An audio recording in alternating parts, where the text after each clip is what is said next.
Dear students, welcome back.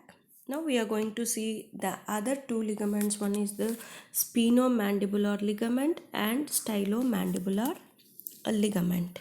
So here the stylomandibular ligament. This one is the stylomandibular ligament, which is the weakest of all the three ligaments, and it is considered as a thickened part of the parotid sheath. Parotid sheath. It is joining the styloid process. To the angle of mandible. This one is the angle. So it is extending from the styloid process of the temporal bone and to the posterior border of the mandible. That is the angle of mandible. So normally, this ligament is present in between the two salivary glands. One is the parotid salivary glands and the submandibular salivary glands. And it is formed by the thickening of the deep cervical fascia. So, it is formed by the thickening of the deep cervical fascia. Okay, and it inserts, so it is attached here, but it inserts between the masseter muscle and the medial pterygoid muscle. Okay, so here sometimes this ligament has no function regarding this temporomandibular joint. Some other people have stated that some of the investigators have identified the function of this ligament as limiting the protrusion of the mandible. That is the function of the stylomandibular ligament.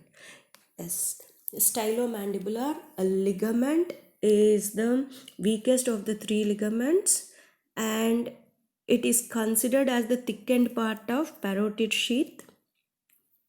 And this ligament is extending from the styloid process of the temporal bone to the angle of mandible.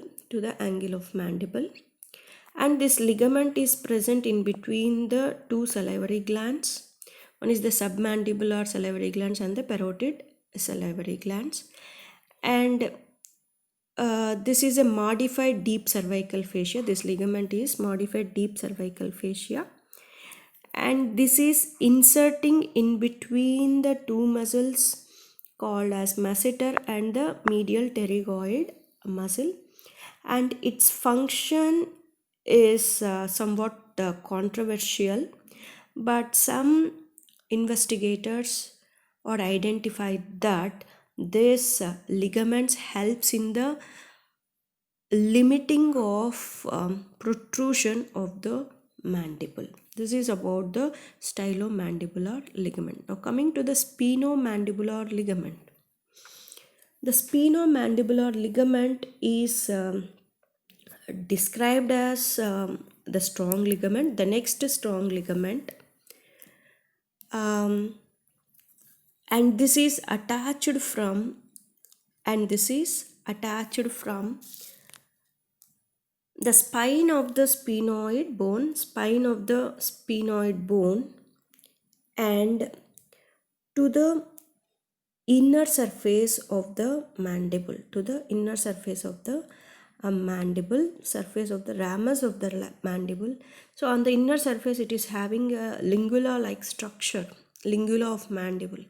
So to that lingula this ligament is attached. So it is attached to the spine of the sphenoid, from the spine of the sphenoid to the lingula of the mandible present on the inner surface.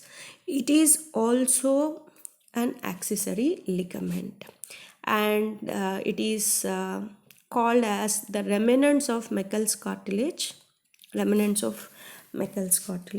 And the function of this spinomandibular ligament is to check the mandible, from excessive forward translation, excessive forward translation.